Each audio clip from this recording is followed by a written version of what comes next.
नमस्कार साथियों, ज्योग्राफी के इस नए सेशन में आप सबों का स्वागत है।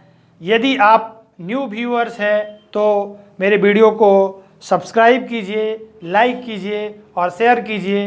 इससे पहले मैंने ज्योग्राफी का 2 क्लास करा चुका हूं। उसमें पहले क्लास में मैंने ज्योग्राफी के जो चैप्टर्स है मैंने उसे डिस्कस किया है और दूसरे भाग में मैंने पृथ्वी की उत्पत्ति और दक्षिण अमेरिका के जो मरुस्थल है और वहाँ के जो देश हैं उसके बारे में मैंने बताया है। आज के वीडियो में आप पढ़ेंगे कि यहाँ की जो प्रमुख नदियाँ हैं और यहाँ के जो घास के प्रमुख मैदान हैं उन सबों के बारे में और यहाँ के जो खनिज हैं, मिनरल्स हैं। तो आज ये दक्षिण अमेरिका का पार्ट 2 है जिसके बारे में आप इसके जो बचे हुए पार्ट हैं उसके बारे में पढ़ेंगे। तो आइए शुरू करते हैं वीडियो को। मैंने यहाँ पे सबसे पहले अमेजन नदी के बारे में यहाँ पे बताया गया है। आपको पता होगा कि जो एंडीज पर्वतमाला है, आप देखेंगे यहाँ से लेकर के इसका एक्सटेंशन विस्तार नीचे तक है, उत्तर से दक्षिण तक। यहाँ पे एक देश है अमेजन नदी जहाँ से निकलती है, उसका नाम है पेरू। और उसी पेरू से निकलकर अमेजन नदी ब्राज़ील होते हुए या अटलांटिक महासागर में जाकर गिर जाती है। तो ये तो मैंने पहला जो यहाँ पे लिखा हुआ है उसके बारे में बताया। एंडीज पर्वत से इसका उद्गम होता है और पेरू से निकलकर, एंडीज पर्वत में पेरू से निकलकर ब्राज़ील होते हुए अटलांटिक महासागर में जाके गिरती है।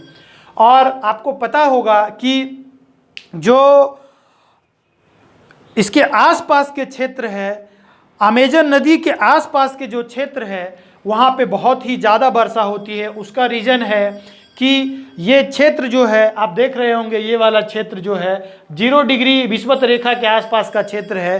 तो यहाँ पे होता क्या है, सनलाइट, सूर्य का प्रकाश जो है वो डायरेक्टली पड़ता है पृथ्वी के ग्लोब पे जो 0 डिग्री विषुवत है। तो इसी कारण से यहाँ पे दिन भर देखेंगे क्या होता है, गर्मी होता है, जिसके कारण 4 बजते बजते लो प्रेशर का क्षेत्र बनता है और यहाँ पे वर्षा होती है।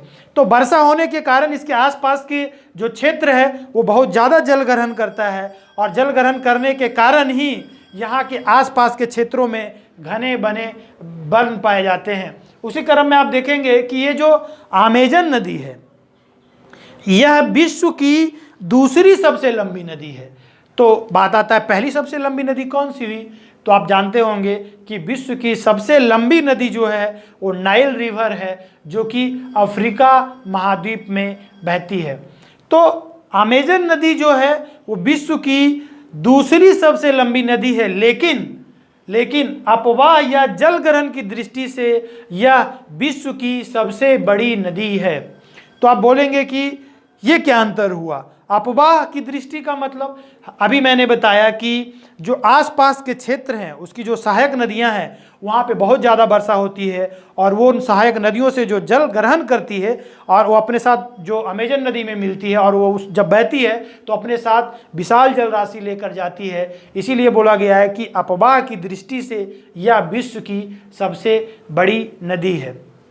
उसके बाद आप यहाँ पे देखेंगे कि जब आसपास में यहाँ गर्मी पड़ता है और शाम को वर्षा होती है तो बहुत ज़्यादा बारिश होने के कारण आसपास के क्षेत्रों में यहाँ पे सदाबहार वन पाए जाते हैं, उष्णकटिबंधीय सदाबहार वन पाए जाते हैं, जिसे दक्षिण अमेरिका जो महाद्वीप है इसमें उसे अमेजन वर्षा वन कहा जाता है। लेकिन यही अमेजन वर्षा वन को, इसका मैक्सिमम विस्तार तो ब्राज़ील में है, इसी अमेजन वर्षा वन को ब्राज़ील में सेल्वास के नाम से जाना जाता है। अभी आए दिनों में कोई एग्ज़ाम हुआ था, उसमें पूछा भी गया था कि सेल्वास मैदान है वो कौन सा देश में पाया जाता है, तो उसका आंसर हो जाएगा ब्राज़ील। तो इसके बारे में मैंने बताया। उसके बाद यहाँ पे एक मनोस बंदरगाह के बारे में बताया हुआ है। एक्चुअल में ये मनोस बंदरगाह क्या है, यह विश्व का सबसे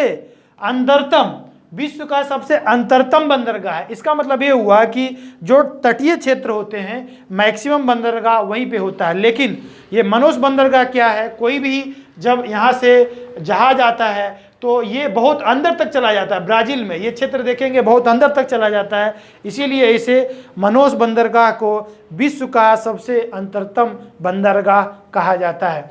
उसके बाद उसकी सहायक नदियों में जो लेफ्ट हैंड साइड से मिलती है, लेफ्ट साइड से बाईं ओर से मिलती है, उसमें नेग्रो नदी है, और जो दाईं ओर से मिलती है उसमें मदार, जंगू या जिंगू नदी है, जो कि उसमें दाईं ओर से मिलती है। तो ये दो सहायक नदियां हो गई अमेजन नदी की। उसके बाद आते हैं पराना नदी। पराना नदी जो है आप देखेंगे कि ब्राज़ील से निकलकर यह नीचे की ओर प्रवाहित होती है और पराग्वे होते हुए अर्जेंटीना के पास यह जाकर गिरती है और यहाँ पे यह एक एस्चुअरी का निर्माण करती है। तो अब यहाँ पे बात आता है कि एस्चुअरी क्या होता है।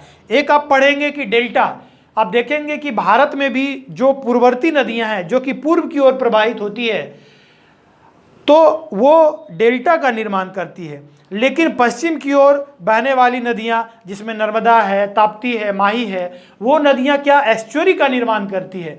तो इन दोनों में डिफरेंस क्या हुआ, तो आप देखेंगे कि जो नदियां पूर्व की ओर प्रवाहित होती है भारत में, जो बड़ी बड़ी नदियां हैं जिसमें गंगा है, यमुना है, गोदावरी है, कावेरी है, ये डेल्टा का निर्माण करती है। डेल्टा क्या होता है कि जब नदियां अपने साथ बहुत सारे कंकड़, पत्थर, बालू, गाद लेकर आती है और जब वो मुहाने पे आती है तो वहाँ पे वो छोड़ देती है, और जब छोड़ने के कारण क्या होता है, नदी का जो प्रवाह होता है वो अपनी दिशा बदल लेती है और वो वहाँ पे अनेक अनेक प्रकार का डेल्टा का निर्माण होता है, इसीलिए उसे डेल्टा कहा गया। लेकिन जो नदियाँ बहुत अधिक ऊंचाई से गिरती है और वो जहाँ पे गिरती है एक खड्डे का निर्माण करती है, वो एस्चुअरी कहलाती है। इसके बारे में आगे और भी डिटेल में पढ़ाऊँगा।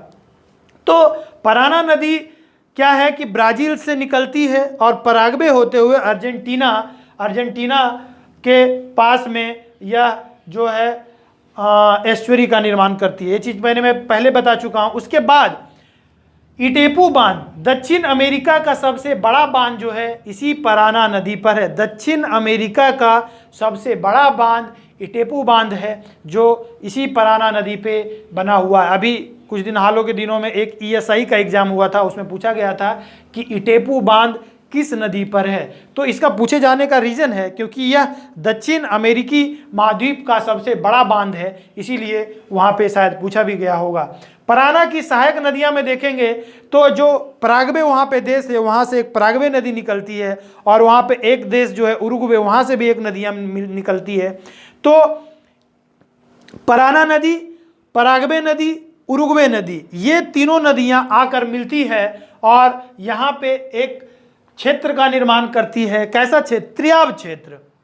दो नदियों के बीच की भूमि को द्वाब कहा जाता है, लेकिन तीन नदियों के बीच की भूमि को त्रियाब कहा जाता है। तो यहाँ पे एक त्रियाब क्षेत्र का निर्माण होता है जिसे कि लापलाट का मैदान भी कहा जाता है। ये तीनों नदियाँ मिलकर इन क्षेत्रों को बनाती है।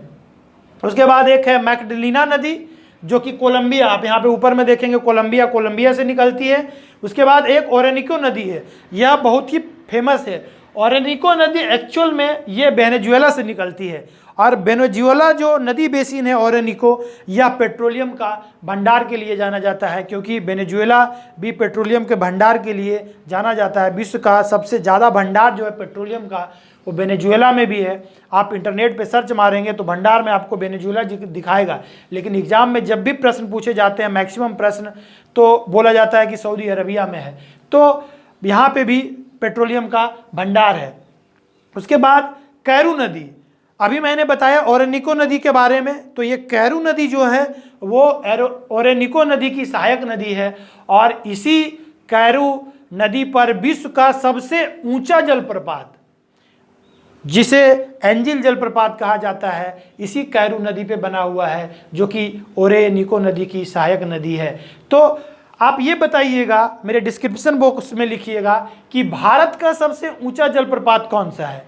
मैंने तो विश्व का बता दिया है कि एंजिल जलप्रपात है, लेकिन आप बताइए कि भारत का सबसे ऊंचा जलप्रपात कौन सा है। और दूसरा प्रश्न ये बताएंगे कि विश्व की सबसे लंबी पर्वत श्रृंखला एंडीज पर्वत श्रृंखला है, उसकी लंबाई क्या है। उसके बाद मैं ये भी बता देता हूँ कि विश्व की दूसरी सबसे लंबी पर्वत श्रृंखला जो है वो रॉकी है, उसकी लंबाई क्या है। और यहाँ पे मैंने जो अमेजन नदी के बारे में बताया है, आप उसके बारे में भी बताएंगे कि उसकी लंबाई क्या है, आप डिस्क्रिप्शन बॉक्स में लिखेंगे। तो मैंने यहाँ की नदियों के बारे में पढ़ाया। इसके बाद यहाँ पे जो भी यहाँ के क्षेत्र हैं उसके बारे में मैं आगे बताता हूँ। आपने दक्षिण अमेरिका के प्रमुख नदियों को देखा, उसके बाद आइए यहाँ के प्रमुख मैदान जो हैं, घास के मैदान, खास करके वहाँ से एग्जाम में बहुत से प्रश्न पूछे जाते हैं। तो आइए एक एक करके देखते हैं, मैं बताते जाता हूँ और आप उसे एटलस में देखते जाइए और मार्क करते जाइए। तो सबसे पहले यहाँ पे लानोस, आप देखेंगे कि कोलंबिया वाला जो क्षेत्र है, यहाँ पे जो कोलंबिया है वहाँ पे उष्णकटिबंधीय घास के मैदान पाए जाते हैं। तो पूछा जाता है लानोस घास का मैदान कहाँ पाया जाता है? कोलंबिया में। आपको पता होगा कि जो दक्षिण अमेरिका का ये ऊपर वाला क्षेत्र है, आप यहाँ से देख लीजिए 0 डिग्री यहाँ से विषुवत रेखा गुजरा है। तो 0 डिग्री के आसपास के जो क्षेत्र होंगे वो आपको पता है कि उष्णकटिबंधीय क्षेत्र होंगे, इसीलिए जो यहाँ घास के मैदान है वो उष्णकटिबंधीय घास के मैदान है। तो लानोस हो गया कोलंबिया। कंपोस, ये बहुत ही एग्जाम में पूछा जाता है। कंपोस और पंपास के बारे में बहुत पूछा जाता है। तो कंपोस ब्राज़ील, ब्राज़ील के इस साइड में आप ऊपर में देखेंगे तो ये भी उष्णकटिबंधीय घास के मैदान हैं। उसके बाद ग्रान चाको, आप जब नीचे आ जाते हैं यहाँ पे अर्जेंटीना और पराग्वे वाला क्षेत्र में, तो यहाँ पे जो घने वन है, जो जंगल है और घास के मैदान है, उसे ही कहा जाता है ग्रान चाको। अर्जेंटीना और पराग्वे के घनी घास का जो क्षेत्र है उसे ही कहा जाता है। उसके बाद आ जाते हैं पंपास। अर्जेंटीना में जो यहाँ पे देख रहे होंगे ये क्षेत्र जो है अर्जेंटीना, तो आप ये देख ले होंगे कि 23.5 डिग्री जो मकर रेखा है उससे भी नीचे आ गया है। तो ये जो पंपास है वो अर्जेंटीना के शीतोष्ण घास के मैदान हैं। तो ये ध्यान दीजिएगा, पूछ दिया जाता है कि जो गर्म क्षेत्र में होंगे वो उष्णकटिबंधीय कहलाएंगे, लेकिन अर्जेंटीना का जो एक्सटेंशन है वो बहुत ही नीचे है, वो मकर रेखा से भी नीचे है, तो वो शीतोष्ण कटिबंधीय घास के मैदान होंगे। और इसे ही अर्जेंटीना का हृदय कहा जाता है, हार्ट ऑफ अर्जेंटीना कहा जाता है पंपास को। जिस तरह से पंपास दक्षिण अमेरिकी महादेश अर्जेंटीना के घास के मैदान शीतोष्ण घास के मैदान है, उसी तरह से आप जब उत्तरी अमेरिका में पढ़ेंगे तो प्रेरी, वहाँ जो घास के मैदान है वो कहलाते हैं शीतोष्ण घास के मैदान, प्रेरी भी कहलाता है। उसी तरह से पंपास शीतोष्ण घास के मैदान है। और इसी शीतोष्ण घास के मैदान में एक स्वास्थ्यवर्धक, बोल लीजिए स्वास्थ्यवर्धक, छोटे छोटे जो है वृक्ष के रूप में मिलते हैं, साग के रूप में मिलते हैं, जो कि स्वास्थ्यवर्धक होते हैं, जिसका नाम है अल्फा अल्फा। अल्फा अल्फा नामक जो घास है, छोटे छोटे होते हैं, स्वास्थ्यवर्धक होते हैं, वो इसी पंपास घास के मैदानों में मिलते हैं। उसके बाद फजेंडा, ब्राज़ील में जो आपको पता होगा कि सबसे विश्व में सबसे ज़्यादा कॉफ़ी का जो निर्यात करता है, जो प्रोडक्शन करता है, वो ब्राज़ील है। तो कहवा के जो बागान होंगे उसे फजेंडा के नाम से जाना जाता है। इसी कारण से यहाँ पे 2 और प्रश्न बनते हैं। देखिएगा, यहाँ पे एक बंदरगाह है जिसका नाम है सेंटोस। सेंटोस बंदरगाह को कहवा पत्तन के लिए जाना जाता है। कहवा पत्तन, कॉफ़ी बंदरगाह या कहवा पत्तन के नाम से जाना जाता है।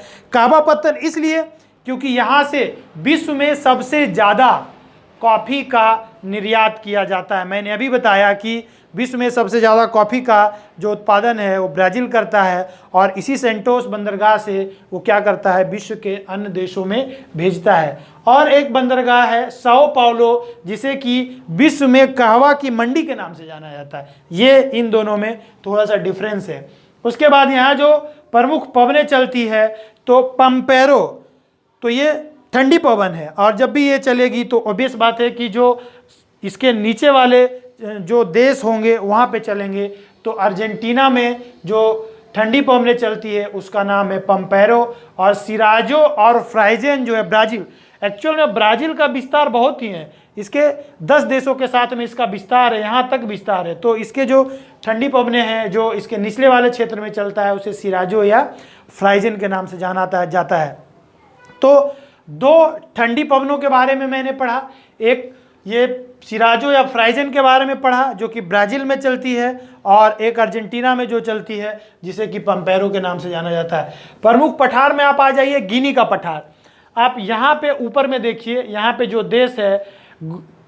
देश है, सूरीनाम है, गुयाना है, और एक देश है जिसे फ्रेंच गुयाना बोला जाता है। ये तीनों देश में यहाँ पे जो है वो गिनी का पठार आता है।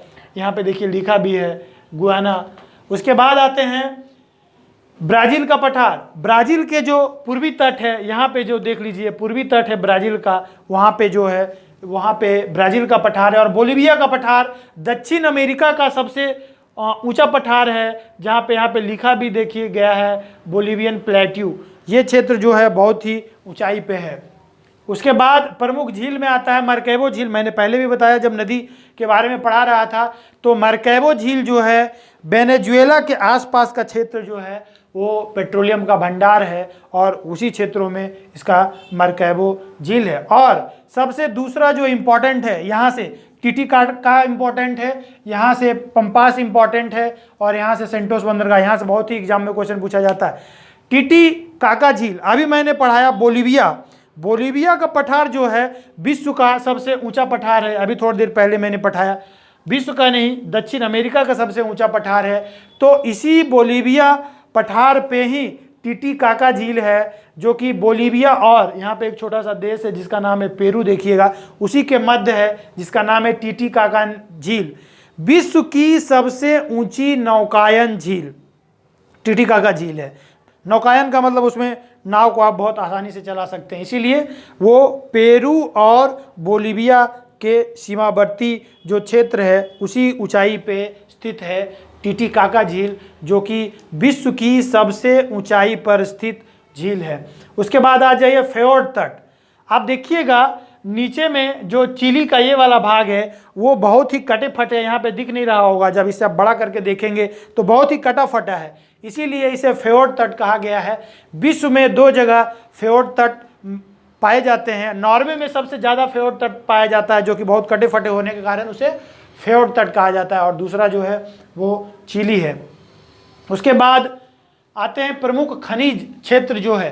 प्रमुख खनिज क्षेत्रों में देखेंगे आप, सबसे पहले लॉ-अयस्क इटावरी क्षेत्र जो है कि ब्राज़ील में है। इटावरी क्षेत्र जो है वो लॉ-अयस्क के लिए प्रसिद्ध है। उसके बाद मैग्नीज आ जाइए। अमापा क्षेत्र मैंने अभी भी थोड़ी देर पहले बताया है, अमापा क्षेत्र जो है वो भी ब्राज़ील में है, जो कि मैग्नीज के लिए है। बॉक्साइट गुयाना एवं सूरीनाम का क्षेत्र है। यहाँ पे ऊपर में देखिएगा गुयाना और सूरीनाम है, वो बॉक्साइट के लिए प्रसिद्ध है। तांबा चुक्की माता की खान जो है वो तांबे के लिए प्रसिद्ध है, तांबा के लिए प्रसिद्ध है चुक्की माता की खान, ये बहुत ही फेमस है, एग्जाम में पूछा गया है। विश्व में तांबे की राजधानी के नाम से भी जाना जाता है चुक्की माता की खान। ये आपका चिली में पड़ता है, चुक्की माता यहाँ पे चिली में पड़ता है, चिली में आप देखिएगा यहाँ पे। उसके बाद एक छूट गया टीन बोलिविया का पठार जो है, अभी मैंने बताया बोलिविया का पठार बोलिवियन प्लेट्यू देखिए यहाँ पे है, ये टीन के लिए भी प्रसिद्ध है। तो आपको पता चल गया कि बोलिविया का पठार जो है उसी पर विश्व की सबसे ऊंची झील जो है नौकायन झील टिटिकाका झील वहीं पे है। बोलिविया का पठार टीन के लिए भी प्रसिद्ध है। पेट्रोलियम मार्कैबो झील ऑलरेडी मैंने बता चुका हूं कि वेनेजुएला का जो आसपास का क्षेत्र है मार्कैबो क्षेत्र पेट्रोलियम के भंडार के लिए, और ये भी एग्जाम में बहुत ही पूछा जाता है।